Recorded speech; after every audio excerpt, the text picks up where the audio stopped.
ఇందాక ఒక మాట అన్నారు, నన్ను ఎవరు మోసం చేశారో వాళ్ళకి తప్పకుండా కర్మ విల్ టేక్ కేర్ అని చెప్పి.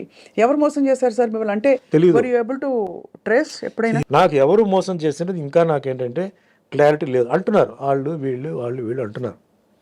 I don't have clarity, but I'm not bother about it. At the same time మళ్ళీ భగవంతుడు నన్ను ట్రాక్లో పెట్టారు, నేను వెళ్తున్నాను, నా బండి నడుస్తుంది, ఓకే. సో ఎవరు తప్పు చేశారో ఎందుకు నేను చెప్తానంటే, మా అమ్మగారు చాలా ఏడ్చారు. అవును సార్. మా అమ్మగారు చాలా సఫర్ అయ్యారు. నేను ఆవిడ కోసం ఈ మాట అంటున్నాను. ఆవిడ ఆత్మకి శాంతి రావాలని చెప్పి నేను చెప్తున్నాను. దెబ్బ నాకు కాదు, దెబ్బ మా అమ్మ కూడా తగిలింది. నేను ఎంతో గారభారంగా పెంచి ఎంతో చేసి ఆవిడకి అది తగిలింది. అది సో నేనేం చెప్పట్లేదు, అది వదిలేస్తున్నాను. సరే కర్మలో అది నేను చేయాలి. మీ కర్మ ప్రకారం మీకు ఏముందో మీరు అనుభవిస్తారు. అది ఒక కొరియర్ వస్తాడు, చేయిస్తాడు, తప్పదు. అందుకే మీరు కొన్ని న్యూస్ మీరు చూస్తే ఘోరమైన యాక్సిడెంట్లో చనిపోయారు, ఘోరమైన దీంట్లో ఇది జరిగింది, ఆత్మహత్య చేసుకున్నారు, రోగం వచ్చి హాస్పిటల్లో ఎన్నో నెలల నుంచి ఉన్నారు. ఇవన్నీ కర్మ అండి. ఇది డబ్బు పవర్ అక్కడ ఏమీ చేయడానికి లేదు. సో నేను దాన్నే నమ్ముతున్నాను. నేను ఎవరన్నా చెప్పాలంటే కూడా నేను భయపడతానండి. సుమన్ బోలాశంకరుడు ఏం కాదు, సుమన్ మంచివాడు. లోపల ఇంకో సుమన్ ఉన్నాడు, పిశాచి వాడు పడుకుని ఉంది లోపల. కానీ హూ అమ్మాయి, నేను ఎవరండి మిమ్మల్ని శిక్షించడానికి, మిమ్మల్ని తిట్టడానికి నేను ఎవరు? నాకు అర్హత లేదు. తప్పు చేసినప్పుడు నేను చెప్తాను, ఇది వద్దు, బాగాలేదు, చేయొద్దు. ఒకసారి, రెండుసారి, మూడోసారి నువ్వు వెళ్ళిపో అంటాను. మా స్టాఫ్ అందరూ వాళ్ళకి తెలుసు నా గురించి, అడగండి. ఎప్పుడైనా ఎన్నో తప్పులు వాళ్ళు చేస్తారు, మనుషులే కదా, ఎన్నో తప్పులు చేస్తారు. నేను చెప్తాను ఇలా చేయవద్దు అంటాను, చేయవద్దు అంటాను. దాని తర్వాత వాళ్ళు కరెక్ట్ అవుతారు. నేనెవరండి వాళ్ళని శిక్షించడానికి, కొట్టడానికి? నో, రాంగ్ అది.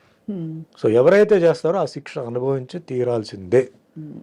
అది సర్పదోషం అంటారు, దాన్ని ఏవేవో దోషం అంటారు. కానీ ఉండపళంగా ఒక అమాయకపు ఒక మధ్యతరగతి కుటుంబం నుంచి వచ్చి సినిమాలో ఇంట్రెస్ట్ కూడా మీరు ఎప్పుడు ఎక్స్ప్రెస్ చేయకుండా ఓవర్ నైట్ చక్కగా స్టార్డమ్ వచ్చి స్టార్ అయిపోయి సక్సెస్ చూసిన టైంలో ఒక పెద్ద బండరాయి వచ్చి మీ నెత్తి మీద పడి మీరు సొసైటల్గా అవమానాల పాలయ్యారు.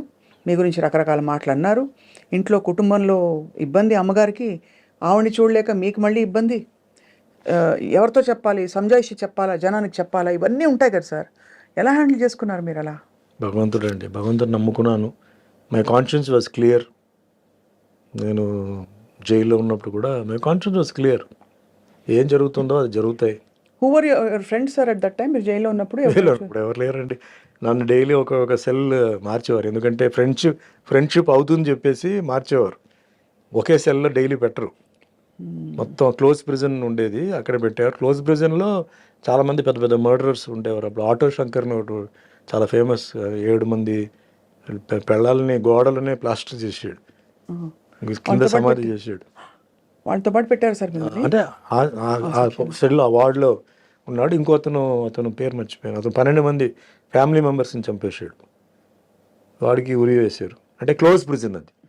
క్లోజ్ ప్రిజన్ నుంచి మళ్ళీ నేను బయటకు, అప్పుడు మన కరుణానిధి గారు పొలిటికల్ ప్రిజనర్గా వస్తే సుమన్ ఎందుకు అక్కడ పెట్టారు, అతను మామూలు గుండాజ్ యాక్ట్ కదా, బయట తీయండి అని చెప్పి అప్పుడు నన్ను బయట తీసుకొచ్చేసి మామూలుగా డైలీ ఒక్కో సెల్లో మార్చారు.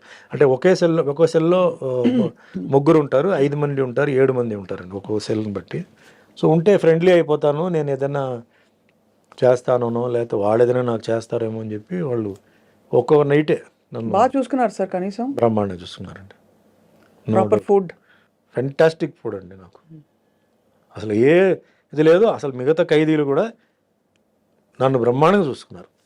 నన్ను ఎక్కడ ఒక్క సెకండ్ కూడా నా మైండ్ ఎక్కడన్నా ఇది అవ్వకుండా బ్రహ్మాండంగా చూసుకున్నారు అనమాట. సో వాళ్ళ కథలు అన్నీ వినేటప్పుడు అంతా చాలా ఇంట్రెస్టింగ్గా అయినాయి.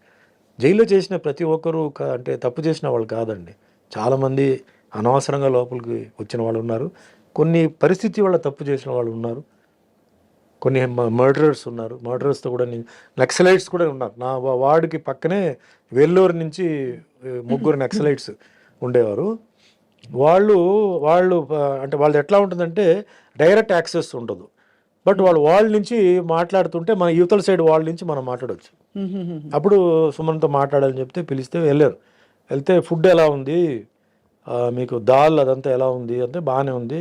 అంటే బాగానే ఉందంటే ఎట్లా అంటే లేదు బాగానే ఉంది. అలా కాదు, దాల్ తిప్పేసి చేతులతో ఫింగర్తో తిప్పేసి కొంచెం దాల్ ఇలా అంటే ఫింగర్లో తీసి వాల్లో ఇలా వేయి, అది జారుతుందా అలా అంటుకుంటుందా చెప్పు నాకు అన్నాడు.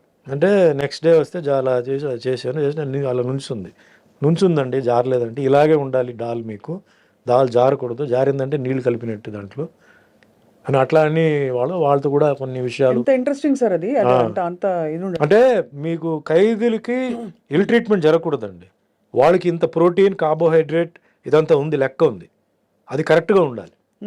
ఫుడ్లో కనుక తేడా వస్తే you can complaint, basic human rights violation. Yes, you cannot be ill treated inside. అలాగే లోపలనే హాస్పిటల్ కూడా ఉంది, జైల్ హాస్పిటల్ కూడా ఉంది. బాగాలేకపోతే they have to take you to the hospital and get you treated. So you are there for almost 6 months అండి. 6 months. The day you came out, sir, I went on condition bail. October 2nd. October 1st I was released. Conditional bail కి వెళ్ళి Madurai, I was in Madurai. మధురైలో ఒక 4 months or 5 months ఉన్నాను. దాని తర్వాత I was brought to చెంగిల్పేట్, border of Tamil Nadu city. అక్కడి నుంచి shooting మొదలైంది. Daily up and down చేయడం, అంటే సిటీ లోపల ఎంటర్ అవ్వకూడదు. సో బార్డర్లో ఏఎం స్టూడియో ఉండేది. సో ఏఎం స్టూడియోకి వచ్చి షూటింగ్ చేసుకుని మళ్ళీ వెళ్ళిపోవడం, అట్లా జరిగింది. దాని తర్వాత రిలాక్స్ అయిపోయి మొత్తం entire case was totally squash. We remember sir అంతా అది. కానీ ఆ 6 నెలలు మీ లైఫ్ లో మీరు కోల్పోయారు, బాధపడ్డారని ఒక ఇది తప్ప. 6 నెలలు చాలా బీభత్సమైన ఒక టైం అది. దాని తర్వాత 3 years కండిషన్ బెయిల్, పార్ట్గా రిలీజ్ అవ్వడం అట్లా. అమ్మగారు అప్పుడు when you came out she was there, she was very she only received me very happy, relieved, more than happy. ఇంటికి వెళ్ళి చేశారు. జైలు నుంచి నేను బయటకు వచ్చినప్పుడు సుమలత వాళ్ళ ఫ్యామిలీ, వాళ్ళ మదర్ సిస్టర్ వచ్చి నన్ను జైలు దగ్గర రిసీవ్ చేశారు. మా ఇంటికి వచ్చాను, ఇంట్లో సుమలత గారు ఆవిడ మదర్ వచ్చి నన్ను కలిసి వెళ్ళారు. Next day morning Mohan Babu గారు వచ్చారు, ఒక దండ. అందుకే నాకు మోహన్ బాబు గారు అంటే అందరూ ఆయన కోపిస్టు, అది ఇది అని చెప్పి ఏం చెప్పినా అంటే ఆయన character okay, golden heart. But ఆ ఒక్క విషయానికి నేను పాదాభివందనాలు చేస్తున్నాను. గేట్ దగ్గర వచ్చి నుంచున్నాడు. నేను ఎవరిని కలవడానికి ఇష్టం లేదని మా అమ్మగారు చెప్పారు, లేదు మోహన్ బాబు వచ్చున్నారు లోపల పిలువ అంటే, సరే గేట్ తీయని వచ్చి నాకు పూలదండ వేసి షిరిడి సాయిబాబా ఆశీర్వాదాలతో మళ్ళీ నువ్వు సినిమా ఇండస్ట్రీలో రావాలి సుమన్, మళ్ళీ నువ్వు వస్తావు, బాబా బ్లెస్సింగ్స్ ఉంది, డెఫినెట్గా నువ్వు వస్తావు, నువ్వు ఏం భయపడొద్దు, నీ సీట్ నీకే వస్తుంది చెప్పి అంటే ఒక ధైర్యం చెప్పేసి పాప వెళ్ళాడు. ఎందుకు రావాలి ఆ మనిషి, బట్ వచ్చారు పాప ఆయన వచ్చారు. సో అందుకే నాకు ఆయన నా గురించి తిట్టకపోయినా ఏం చేసినా అంటే మనిషి అనే క్యారెక్టర్, అలాంటి క్యారెక్టర్ అది. కొంచెం ఓపెన్గా మాట్లాడతాడు, రఫ్ అండ్ టఫ్గా మాట్లాడతాడు. ఆ ఒక్క విషయానికి నేను అప్రిషియేట్, నాకు ఐ నెవర్ ఫర్గెట్ దట్. అట్లా కొందరు సినిమా ఇండస్ట్రీలో చెప్పారు, ఓపెన్గా వచ్చిన వాళ్ళు ఫోన్ చేయడం అవన్నీ చాలామంది చేశారు. ఓపెన్గా వచ్చిందంటే మేల్లో మోహన్ బాబు గారు అండ్ ఫీమేల్స్లో సుమలత. మరుసటి రోజు వెంటనే మధురైకి వెళ్ళిపోయాను నేను.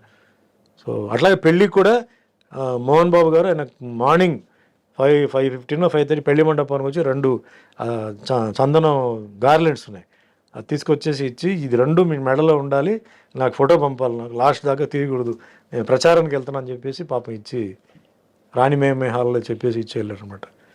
సో ఆ మనిషిలో 2 ఇప్పుడు నేను ఎవరో అంటే పెద్ద ఇదేం కాదు, బట్ ఒక ఫ్రెండ్లీగా వచ్చారు కదా, ఎఫెక్షన్తో వచ్చారు. That's a great. అందుకే ఆయన గురించి ఎవరైనా ఏం చెప్పినా కూడా పూర్తిగా వింటాను, ఎందుకంటే ఆయన షార్ట్ టెంపర్డ్, బట్ ఆయన ఆర్గ్యుమెంట్కి ఒక పాయింట్ ఉంటుంది. అనవసరంగా ఆయన చేయడు, ఆయన అనవసరంగా గెలకూడదు, గెలికారంటే అయిపోతారు వాళ్ళు. సో మా అబ్జర్వ్ చేస్తాం. అందుకే నాకు ఆయన అంటే సెపరేట్ రెస్పెక్ట్. కష్టాల్లో ఉన్నప్పుడు ఎవరైతే మనం గుర్తించారో, ఎవరైతే చేశారో వాళ్ళని మనం లైఫ్ లాంగ్ మర్చిపోకూడదు, ఇప్పటికీ గుర్తుంచుకోవాలి కదా సార్. అదే ఎంత పడ్డారు సార్ ఒక జీవితంలో, ఎన్ని ట్విస్ట్లు టర్న్స్ అన్ని. ట్విస్ట్ టర్న్ భయంకరమైన. సో మీరు అరేంజ్ మ్యారేజ్ కదా సార్? అరేంజ్ నరసరాజు గారి నైబర్స్ అండి చెన్నైలో. సో నేను బెయిల్ టైం అయిపోయింది, ఇంకా కొంచెం నడుస్తుంది. అప్పుడు నరసరాజు గారు డాటర్ కవిత గారు వచ్చి, సినిమా చేస్తున్నాను, నాకు డేట్స్ కావాలి, చేయాలి నాకు అంటే కొంచెం ఆవిడకి రిలీజ్ అవుతుందనే విషయం కొంచెం తెలిసింది ఆవిడకి ఏదో సమ్ సర్కిల్ ద్వారా. సరే ముందు నేను రిలీజ్ అవ్వాలి కదండి, అయిన తర్వాత చూద్దామని చెప్పి, తర్వాత 2-3 months తర్వాత రిలీజ్ అయింది. దాని తర్వాత చేద్దామని చెప్తే ఫైనల్గా ఆవిడ సినిమా కుదరలా. డైరెక్టర్స్, ఈ సినిమా వచ్చింది మరి ఇప్పుడు మధ్యలో, పెళ్లి సినిమా. రియల్ లైఫ్ పెళ్లి Real life సందడి సినిమా. ఇది వచ్చింది. సో అట్లా లైఫ్ అట్లా జాయిన్ అయిపోయి, సో నరసరాజు గారు ఒక గొప్ప రైటర్, సో ఆయన ఆశీర్వాదాలు, ఆయన కొన్ని ఒపీనియన్స్, అడ్వైస్, అది కూడా నాకు తర్వాత హెల్ప్ అయింది. ఏదో మనం యాక్టర్ అయిపోయాము మాకు అన్నీ తెలుసు అని కాకుండా, ఎందుకంటే ఆయన ఎన్టీఆర్ గారి గురించి, నాగేశ్వరరావు గారి గురించి, కృష్ణ గారి గురించి, కృష్ణరాజు గురించి సోన్ చెప్పేవారు. సో ఒక్కొక్కరు వాళ్ళ క్యారెక్టర్స్ ఏంటి, హౌ దే సస్టైన్ ఇండస్ట్రీలో. అండ్ మోస్ట్ అసలు రఫ్ అండ్ టఫ్ డిసిప్లిన్ అంటే రామారావు గారు, యాక్టర్, ప్రొడ్యూసర్, డైరెక్టర్, మళ్ళీ ఒక ఇమేజ్, ఇది variety of characters, dialogue delivery, punch కించ్ అన్నీ నాకు ఇన్ఫర్మేషన్ అంతా జెన్యున్ ఇన్ఫర్మేషన్ వచ్చింది ఆయన ద్వారానే. సో నాగేశ్వరరావు గారి గురించి. What a great life sir. అంటే అలా అలా మీరు బయటకు వచ్చేయడం, మానసికంగా మీరు బయటకు రావడం is the biggest. I think మీ మార్షల్ ఆర్ట్స్ కూడా మీకు చాలా centering and martial arts meditation నేర్పించింది, ఇన్నర్ మెడిటేషన్. మార్షల్ ఆర్ట్సే నన్ను కాపాడింది. ఎందుకంటే జైలుకి వెళ్ళి బయటకు వచ్చిన వాళ్ళు రూపాలు మారిపోతాయి, మీకు డిప్రెషన్లో రూపాలు మారిపోతాయి, ఫిజిక్ మారిపోతాయి, అని ఉండదు అక్కడ. ఆ సిచ్యువేషన్లో తట్టుకొని, ఆ సిచ్యువేషన్లో ఉండి, అది హెల్ అండి. అది మనం అలాగే మెయింటైన్ చేసామంటే మార్షల్ ఆర్ట్స్, మెడిటేషన్, నా బిలీఫ్, కర్మ సిద్ధాంతం బిలీఫ్. అండ్ పైనుంచి దిస్ ఇస్ అ ఫేజ్ అండి. ప్రతి ఒక్కరికి ఒక ఫేజ్ ఉంటుంది, ఆ ఫేజ్ పాస్ అవ్వాల్సిందే. ఇప్పుడు చంద్రబాబు నాయుడు గారు ఉన్నారు, ఆయన జైలుకి వెళ్ళారు కదా, ఒక ఎక్స్-సీఎం ఆ ఏజ్లో. మరి ఆయనకి ఎంతోమంది ఫాలోవర్స్ ఉన్నారు, లీగల్గా అన్నీ ఉన్నారు కదా, ఢిల్లీలో కూడా ఎవరు ఆపలేకపోయారు కదా. అదే నేను చెప్పేది కర్మ అనేది.